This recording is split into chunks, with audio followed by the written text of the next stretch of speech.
Hello दोस्तों, स्वागत है आपका अपने ही YouTube channel smart base study पर। तो दोस्तों, आज हम देखते हैं कि इसरो ने बहुत बड़ा रिक्रूटमेंट निकाला है। हाल ही में यहाँ पर एक रिक्रूटमेंट देखने को मिला है।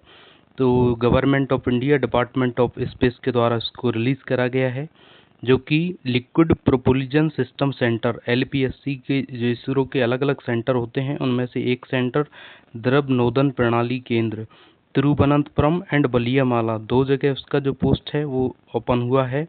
तो दोनों में से किसी की अलग अलग जगह नंबर ऑफ पोस्ट यहाँ पर जो नोटिफिकेशन है हम उसमें देखने वाले हैं। तो दोस्तों देखते हैं, जैसे कि यहाँ पर दिनांक लिखा हुआ है 9 अगस्त को ये रिक्रूटमेंट निकला है। नोटिफिकेशन जो एडवर्टाइजमेंट पूरा आया है, एडवर्टाइजमेंट नंबर यहाँ पर दिया हुआ है। और ये तिरुवनंतपुरम के समीप बलियामाला और बेंगलुरु में स्थित LPSC यूनिटों के लिए निम्नलिखित पदों पर आवेदन पत्र आमंत्रित किए गए हैं। तो इसमें से जो पोस्ट है वो तैनाती है वो दोनों जगह रहेगी, बलियामाला में भी होगी और बेंगलुरु में भी आपको अलग अलग जो पोस्ट वाइज है वो भेजा जा सकता है, जैसे कि यहाँ पर आपको मेंशन आगे कर दिया गया है। तो यहाँ पर जो सबसे पहला पोस्ट है वो टेक्निकल असिस्टेंट है, तकनीकी सहायक, जो कि लेवल 7 का है। यहाँ इसका पे मैट्रिक्स 44,900 से 1,42,400 तक रहेगा। और जो कि इसका बेसिक सैलरी है, इसका अगर ग्रोस का देखें तो 80,000 के समथिंग इसका ग्रोस सैलरी बनने वाला है। तो दोस्तों बहुत अच्छा वैकेंसी है, आपको इसमें ज़रूर अप्लाई करना चाहिए। मैं आपको एक एक चीज़ बताऊंगा कि क्या आपको एजुकेशन क्वालिफिकेशन रखना है इसका अप्लाई करते टाइम, कैसे इसकी तैयारी करना है। तो दोस्तों आज देखते हैं इस वीडियो में पूरा। तो यहाँ पर जो टेक्निकल सहायक पोस्ट है इसमें मैकेनिकल कैंडिडेट हैं उनके लिए है। जैसे यहाँ पर लिखा हुआ है, जो पोस्ट कोड है वो 792 है। ये नंबर ऑफ पोस्ट यहाँ पर 11 दिया हुआ है, 11। इनमें से 8 पोस्ट है वो बलियामाला के लिए है और 3 पोस्ट बेंगलुरु के लिए है। ये अलग अलग यहाँ पर कैटेगरी वाइज इन्होंने रिजर्व कर दिए है दोनों जगह के लिए। इसमें क्या चाहिए, इसमें एजुकेशन क्वालिफिकेशन में 3 year diploma in mechanical engineering with first class means आपको इसमें जो एवरेज जो परसेंटेज है वो 60 से प्लस होना चाहिए, फर्स्ट क्लास से इसको आपने पास किया होना चाहिए। तो दोस्तों इसमें एक स्टार नोट करके यहाँ पर चीज़ लिखी हुई है कि 11 पदों में से एक पद का से गा तक के PWBD MD के लिए आरक्षित है। आउट ऑफ 11 पोस्ट जिसमें जो हैंडीकेप्ट होते हैं, पर्सन विद बेंचमार्क डिसेबिलिटी, उनके लिए इसमें से एक पद है वो रिजर्व करा हुआ है, इसमें इनने नोट करके लिखा है। चलिए दोस्तों देखते हैं इलेक्ट्रॉनिक्स, जो कि टेक्निकल असिस्टेंट इलेक्ट्रॉनिक्स है, उसमें इसको यहाँ पर दिया हुआ है प्रथम श्रेणी के साथ इंजीनियरिंग में 3 वर्ष का डिप्लोमा फर्स्ट क्लास के साथ होना चाहिए, तो आप इसके लिए एलिजिबल रहेंगे। ये पोस्ट केवल बलियामाला के लिए है, ओनली अनरिजर्व कैंडिडेट के लिए नंबर ऑफ पोस्ट एक ही है। यहाँ पर आगे देखते हैं। यहाँ पर ये दोस्तों जो सब ऑफिसर है उसका पोस्ट लेवल 6 के लिए यहाँ पर खुला है। इसका ग्रेड पे 4200 ग्रेड पे है। इसका बेसिक पे यहाँ पर दिया हुआ है कि 35,400 से 1,12,400 तक यहाँ पर जो पोस्टअप होते होते जाएगा। उसके बाद यहाँ पर देखते हैं कि एजुकेशन क्वालिफिकेशन में क्या क्या दिया हुआ है। 6 वर्षों के अनुभव के साथ लीडिंग फायरमैन या DCO तथा उप अधिकारी का प्रमाण पत्र रखने वाला इसके लिए एलिजिबल होगा। या फिर इसमें एक चीज़ दी हुई है, BSc विद PCM प्लस सब officer certificate plus minimum 2 year experience, जो एक्सपीरियंस चाहिए इसमें एज अ लीडिंग फायरमैन। ये सब ऑफिसर्स कोर्स का जो होता है उसमें आपको 2 वर्ष का अनुभव चाहिए, तब इसके लिए आप एलिजिबल रहेंगे। उसके बाद यहाँ पर लिखा हुआ है कि निर्धारित शारीरिक स्वच्छता एवं शारीरिक क्षमता परीक्षा मानकों को पूरा करना चाहिए। जो यहाँ पर इसमें फिजिकली आपको कितना हेल्दी होना चाहिए वो सब चीज़ें लिखी हुई होंगी, तो आपको उसको आगे मैं दिखाऊंगा वीडियो में। चलिए देखते हैं आगे इस पे। दोस्तों यहाँ पर ये बहुत महत्वपूर्ण है। हम जैसे कि आईटीआई कैंडिडेट को लेकर ही ज़्यादा फोकस करते हैं, तो यहाँ पर जो टेक्नीशियन बी का पोस्ट निकलता है लेवल 3 जो सीपीसी होता है सेंट्रल पे कमीशन, उसके अकॉर्डिंग जो वेतनमान होते हैं अलग अलग, तो यहाँ पर लेवल 3 लिखा हुआ है। तो इसका जो बेसिक पे है 21,700 से लेकर 69,100 तक रहेगा। तो यहाँ पर जो पहला पोस्ट है यहाँ देखने को मिल रहा है कि टर्नर, जो इसका पोस्ट कोड है और नंबर ऑफ पोस्ट 1 है, जो कि बलियामाला यूनिट से आया है। और अनरिजर्व कैंडिडेट इसके लिए अप्लाई कर सकते हैं, इसमें कोई रिजर्वेशन नहीं दिया है। इसके लिए आपको केवल 10th पास प्लस आईटीआई एनटीसी, जो आईटीआई का नेशनल ट्रेड सर्टिफिकेट, और प्लस प्लस इसमें नहीं है कि जो एनएसी लिखा है यहाँ पर नेशनल अप्रेंटिस सर्टिफिकेट, वो ऑप्शनली है। अगर आपके पास हो तो आप लगा सकते हैं, नहीं तो एनटीसी प्लस 10th दोनों से काम चलेगा इसमें। उसके बाद आगे देखते हैं, इसमें जो फिटर कैंडिडेट हैं उसके लिए भी 4 वैकेंसी यहाँ पर ओपन हुआ है।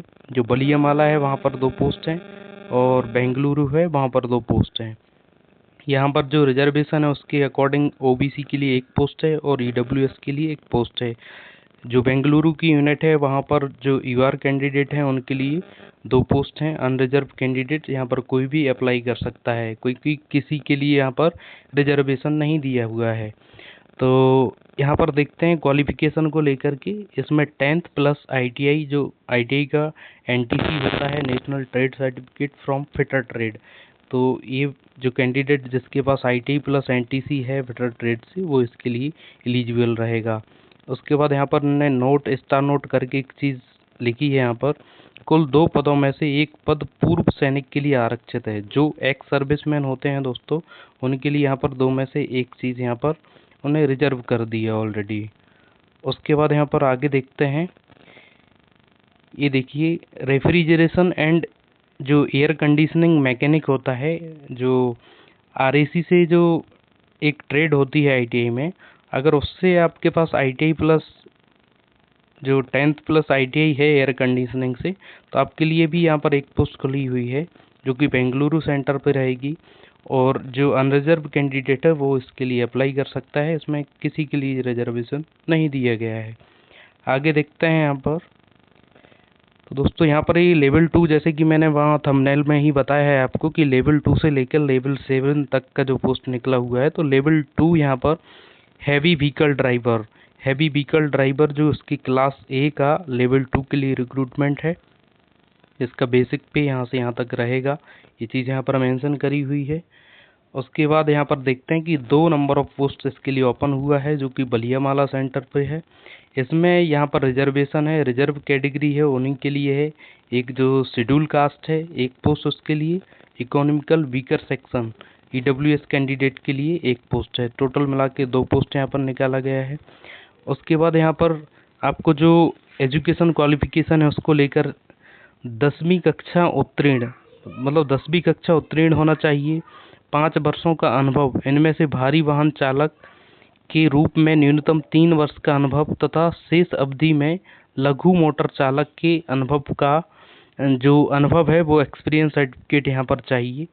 तो ये चीज़ आपको बहुत अच्छे से ध्यान रखना है। उसके बाद must possess valid heavy driving license and public service base if statutory, मतलब यहाँ पर लिखा है कि यदि संवैधिक हो तो अभ्यर्थी के पास वैधिक भारी वाहन चालन का लाइसेंस एवं लोक सेवा वैध होना चाहिए।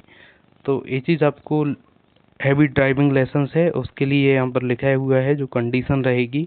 तो 10वीं का कैंडिडेट है वो भी हैवी व्हीकल ड्राइवर क्लास ए के लिए एलिजिबल रहेगा। उसके बाद आगे देखते हैं, इसमें लेवल 2 के लिए एक और पोस्ट खुला हुआ है, लाइट व्हीकल ड्राइवर हैं वो भी जो सीपीसी है उसके अकॉर्डिंग लेवल 2 पर निकला है। यहाँ पर नंबर ऑफ पोस्ट 2 है जो कि बलियामाला सेंटर पे है। यहाँ भी एक अनरिजर्व के लिए रखी गई है, एक जो अदर बैकवर्ड क्लास ओबीसी वाले हैं उनके लिए रिजर्व है। तो यहाँ पर जो एजुकेशन क्वालिफिकेशन है वो 10वीं कक्षा उत्तीर्ण होनी चाहिए, 10th स्टैंडर्ड होना चाहिए। उसके बाद 3 इयर्स एक्सपेरिमेंट्स जो एक्सपीरियंस है as a light vehicle driver LVD इसके रूप में ये होना चाहिए, must possess valid light vehicle driving licence. जो ड्राइविंग लाइसेंस है वो आपको होना चाहिए, और एक एक्सपीरियंस, जो 3 साल का एक्सपीरियंस सर्टिफिकेट है लाइट व्हीकल ड्राइवर का, वो चाहिए। दोनों चीज़ इसमें ज़रूरी है। तो 10वीं पास कैंडिडेट के लिए भी अच्छा मौका है, क्योंकि लेवल 2 का जो पोस्ट है बहुत अच्छा ग्रेड पे रहेगा, अच्छा सैलरी पैकेज भी बढ़िया रहता है शुरू में। तो आगे देखते हैं इसका, ये जनरल इंस्ट्रक्शन लिखे हुए हैं यहाँ पर कि हम रिक्रूटमेंट निकालते हैं तो कैसे कैसे निकालते हैं, क्या क्या इसमें टर्म एंड कंडीशन रहती हैं। ये यहाँ पर इन्होंने अभ्यर्थियों के लिए ना हुआ हो, मतलब जो क्वालिफिकेशन है वो कट ऑफ डेट उसकी यहाँ पर ये दी हुई है। तो कट ऑफ डेट आपको ध्यान रखना है, इसको देखकर ही आपको अप्लाई करना है, क्योंकि एजुकेशन क्वालिफिकेशन को लेकर बहुत से कैंडिडेट हैं वो नज़रअंदाज करके अप्लाई कर देते हैं, बाद में फॉर्म का रिजेक्शन होता है। तो उससे बचने के लिए आपको इस चीज़ को देखकर ही अप्लाई करना है। नेचर ऑफ जॉब, अलग अलग जो जॉब है उनका नेचर लिखा हुआ है कि आपको वहाँ रिक्रूट करते हैं, पदस्थ होते हैं वहाँ पर, तो आपको क्या करना पड़ेगा, वो सब चीज़ें यहाँ पर लिखी हुई हैं।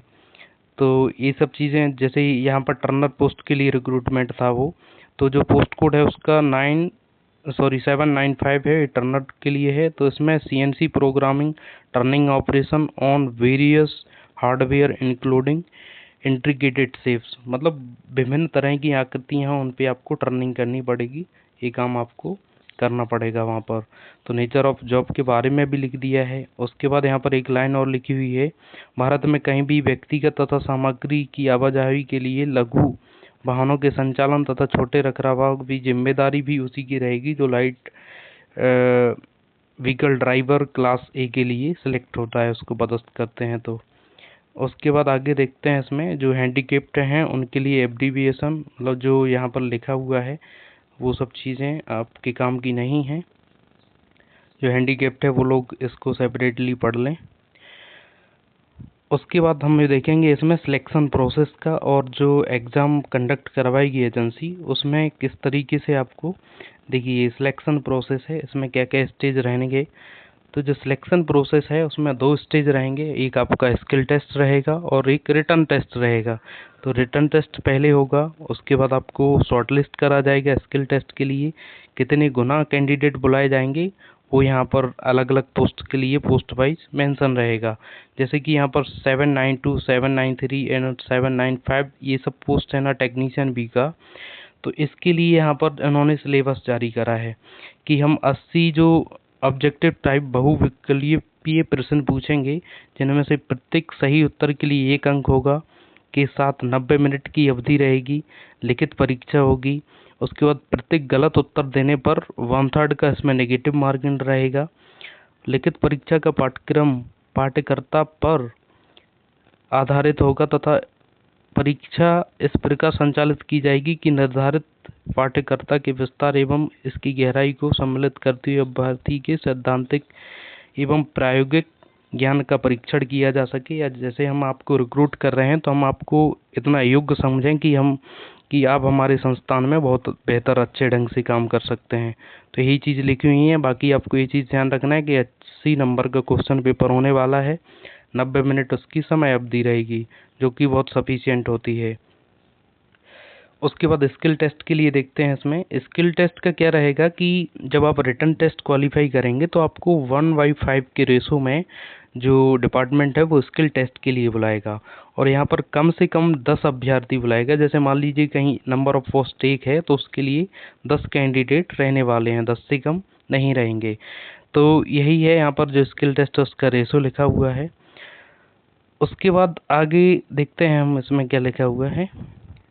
जो मिनिमम जो क्वालिफिकेशन मार्क्स होते हैं, क्वालिफाइंग मार्क्स होते हैं, वो अनरिजर्व कैंडिडेट है उसके लिए, जैसे स्किल टेस्ट रहेगा वो 80 मार्क्स का रहेगा, उसमें से 32 लाना अनिवार्य है। उसके बाद यहाँ पर देखते हैं जो स्किल टेस्ट रहेगा, रिटन टेस्ट का ये 32 हो गया, स्किल टेस्ट में 50% मार्क्स उसको सिक्योर करना पड़ेगा। जो रिजर्व कैंडिडेट हैं, रिजर्व कैटेगरी कोई भी हो, SC ST OBC EWS, तो उसके लिए यहाँ पर रिटन टेस्ट में 24 मार्क्स हैं वो क्वालिफिकेशन के लिए रखने होंगे, और यहाँ पर जो स्किल टेस्ट है उसके लिए 40 मार्क्स रखने होंगे। तो ये चीज़ आपको ध्यान रखना है। उसके बाद यहाँ पर एक चीज़ और लिखी हुई है नोट करके इन्होंने, आर्थिक रूप से कमजोर वर्ग की श्रेणी के अभ्यर्थी अनारक्षित अभ्यर्थियों के लिए अपनाए गए चयन मापदंडों पर ही चयन के हकदार होंगे।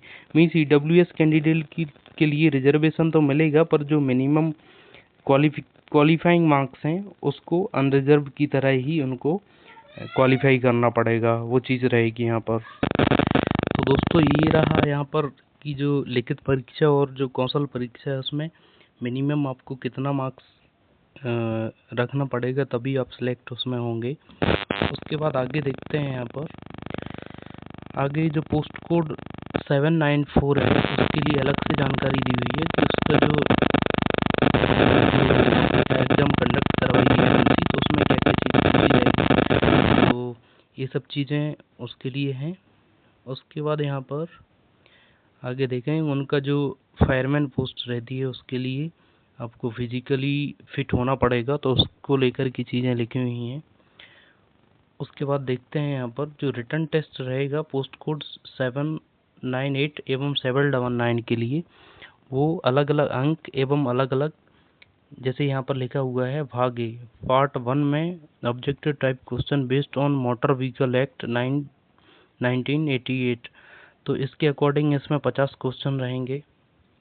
उसके बाद यहाँ पर इंग्लिश एलिमेंट्री के 8 लेवल का 15 मार्क्स का रहेगा, अर्थमेटिक का रहेगा एलिमेंट्री 15 नंबर रहेगा इसका, पार्ट डी जनरल नॉलेज 20 का रहेगा यहाँ पर। तो ये सब चीज़ें जो फायरमैन पोस्ट है उसके लिए हैं, हम उस पर ज़्यादा फोकस नहीं करेंगे।